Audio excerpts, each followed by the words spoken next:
Thanks everyone for your support to the new channel. Creepypasta rules. Turn on notification and set it to all. For daily updates. r/Nosleep. Posted by you/likeeyedid. I work in a lamp store. It's starting to smell rotten in here. Part 3. After 2 disturbing nights filled with confusion, anxiety, and playing with the faith of souls, today I would look at this town in a whole different light. Daylight. I hadn't slept much as I left the store quite early in the morning, and while I still felt drained, my mind was restless. Too much had happened. And this new routine of mine was making me forget that there is a whole other world out there. One that I used to live in less than a few days ago. I passed all the houses and shops again that looked like a copy of reality. That little worm of suspicion was burying itself deeper and deeper inside of my mind. This place was not right, I could tell. But if I knew this was wrong, it could only mean that some part of me knew it was supposed to be right. I simply wasn't sure where exactly I took that comparison from. My plan was to look through town, maybe talk to some people, but my plans never seemed to work out. Before I knew what I was doing, my legs had carried me to Evergreen Avenue. It was just the way it usually looks when I work the regular hours in the lamp store. Or, used to. The pub next door was closed. There were some empty cigarette boxes and trash lying in front, showing that there were people in there last night. Well, I already knew about that as Leon had walked in to figure out why they were so loud. Only to come back with splatters of blood and no clear answer. I had never paid much attention to the other buildings across our store. Of course, I've seen them before, but I guess my mind didn't register them consciously. There was a bookstore, a boutique selling clothes that looked rather ugly, and a small kebab shop. Alright, the regular stores would be closed at night, but don't fast food places stay open longer? At least longer than 9 p.m. But at night their lights are out just like all the others. I moved closer to the one place I wasn't planning on visiting, but its magnetism was already pulling me in. I'd almost forgotten how boring the lamp store looks during the day.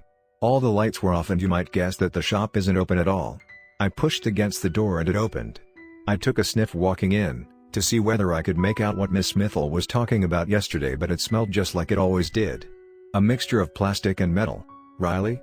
You better be looking to buy something because I do not feel like chit-chatting. It was Mr. Nips, empty eyes and sparkly grin as always. I have to admit, I felt a little disappointed that it wasn't Leon working. Although I doubt he ever works during the day. Well, no. Not now that I know what these lamps do, I promptly responded. With a scornful snout, he grabbed a pair of scissors. Well, while you're here you might as well help me unpack some of these lamps. We had a dozen delivered this morning. Why so many? I asked. The store was full to the brink with lamps. Another colleague ordered them. Apparently, customers were asking for specific elements. Leon? I asked. Mr. Nips rolled his eyes. Let me guess? He came to help during your shift even if I told him not to? This boy is the personification of a headache. If I could fire him, he'd be off the door in a second. I grabbed the scissors and started cutting through the carton. Mr. Nips seemed awfully chatty considering he had just said he wasn't in the mood. This is your store, is it not? I cheekily asked. Well, yes and also no. Even I don't make all decisions on my own, he said with a bitter undertone. So did Leon apply, or did you ask him, just like you did with me? Mr. Nips shook his head. He was suggested, just like you. Around the same time, I believe. I picked him for nights and you for days. Now we're mixing it up a little. The store is awfully vibrant at night, isn't it? Mr. Nips' irritated expression vanished and turned into excitement. I nodded. Well, I hope you enjoy it because soon you might be doing it every night, he grinned. Why is that? The only response I received was a wink. That was all we talked about. When I realized he was only making me work, I found an excuse and left the store. Again, I hadn't learned much more. Every person I talked to seems to be speaking in riddles. When evening came I wondered what my next step would be. The simplest one would probably be to stay inside my cozy bed and sleep the night away. I could use a few hours of peace, but I knew that this wasn't an option. I'm not the kind of person to sit around and wait, I needed to investigate. Now the question was, should I stop by the lamp store to try and get some information out of that puzzling Leon, or should I visit the pub? The answer to this question was rather simple. I really could use a drink right now. I waited until it was after 12 before making my way back to Evergreen Avenue. I remember Leon telling me that I shouldn't step outside in the dark, but I'd been out here before. On the specific night that I saw the lamp store for the very first time. When its warm and bright lights attracted my hazy mind. And I've been inside the pub as well, even if that memory is more of a blur. Now that I was walking through the pitch black street, I realized why he had warned me. This darkness of the night was suffocating. All I saw was the lamp store at the end of the street, but what I saw wasn't a problem. It was all that I could hear. Because while I couldn't make out their shapes, I could tell that I wasn't alone. I listened to the steps surrounding me, heard strange voices giggle, and occasionally scream. I tried to hold my breath, hoping they didn't notice me out here while I looked over to the store. Leon had been right. It really was a spotlight shining on whoever was in there. And I could see that it was him. For a split second, I contemplated walking over. He was alone in there, playing with the lights. He turned them warmer and then colder again. Experimented with different colors and changed the directions of beams. He seemed to be thoroughly enjoying himself. For a moment I was so distracted that I'd forgotten the darkness around me. But whoever was out here with me made sure I knew of their presence. I suddenly felt a hot breath against my neck. Instinctively I turned around, but of course, I couldn't make out who it was. A cold hand touched my arm, but before anything else could happen, I started running. I ran right towards the door of the pub. The pub smelled of spilled beer on the wooden floor, hints of cigarette smoke and desperation. The lights were dim but most seats were taken. People were chatting, but I couldn't make out what they were saying through the noise of the music. I decided to simply walk up to the bartender and ask if they had seen Leon here last night, but on my way there I caught the last person was expecting to see again today. Miss Smithel?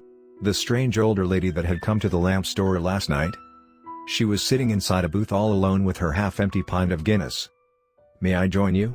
I asked. She looked surprised and yet delighted to see me. "I don't believe I caught your name last night. You were quite busy asking me questions instead," she said as she gestured me to sit. I quietly took a seat next to her, unsure how to feel about this situation. Her looks were even more miserable than last night despite the far worse lighting. Most of the other visitors in the pub looked a bit smudged, to be perfectly honest. "I'm Riley. That's most of what I can tell you, however. You see, I happen to have forgotten a lot about myself," I said. "Well, we all lose a little of ourselves when we visit this place." She took a big gulp of her drink. "Your lamp has been delivered, by the way. The poor fool will be shedding blood soon," Miss Smith added without ever looking up from her glass. I swallowed. I tried not to think about what I'd done last night. "Is it someone I know? Are the victims ever?" I asked. Miss Smith laughed. "Don't worry, child. You made a good fucking decision." She slowly got up from her seat and finished the last sip of her Guinness. "It might take a day or two until the effects will hit. Until then, you better stay away from that smelling colleague of yours." With that, she headed towards the door. I jumped up from my seat and followed her. For some reason she was surprisingly fast. All I saw was the door open and her disappearing into darkness before it slammed shut again. When I managed to open the heavy door, I saw nothing outside but a faint light coming from my right side. Now I had three different choices. Go back inside the pub and talk to the barkeeper, walk into the dark, and hope to find Miss Smithel, or the dumbest of them all. Go next door to the lamp store and talk to Leon. Of course, I made the worst choice of them all. As I opened the door, I thought I would turn blind. Leon had turned on every single lamp inside the store, including the new ones, and had turned all of them to maximum brightness. "What the hell?" I shouted. As my eyes got used to the sudden burst of light, I finally saw Leon's face among the lamps. His dark eyes were opened wide and his mouth was formed into the biggest smile I'd ever seen. He was dressed just the same as yesterday, including the dried blood on his shirt. "Riley. Isn't this wonderful? They will all see us now. I've sold 5 lamps already and the night isn't even over yet." Without blinking once he walked closer towards me. "You sold 5 lamps? So you gave 5 different people bad fortune?" I asked. "Do you know what kind of lamps those were, Riley? No regular boring bad luck lamps. The real deal. A murder-suicide, a house fire, What the hell is wrong with you? I thought you were stuck here like me. Are you enjoying this?" With every fiber of my body, he started maniacally laughing as he walked closer towards me. With all this extra light, I could see all the pores in his skin which appeared like they might burst and explode if he kept moving. Or his whole face might just fall off and shatter on the floor like a fragile lamp. Leon didn't even seem to notice. He never stopped smiling. Suddenly I realized what Miss Smithel was talking about. It was smelling rotten in here. Leon moved his hand towards my face and gently caressed my cheek. "I thought you'd want this too. You so quickly made a judgment last night. Don't you understand, Riley? We could take over this whole place." Leon came even closer. Close enough that his face was right in front of mine. Close enough to realize what I noticed last night but didn't register until now. His eyes were almost as dark as the night out there. I distinctly remember that the Leon I met here on my first day had green eyes.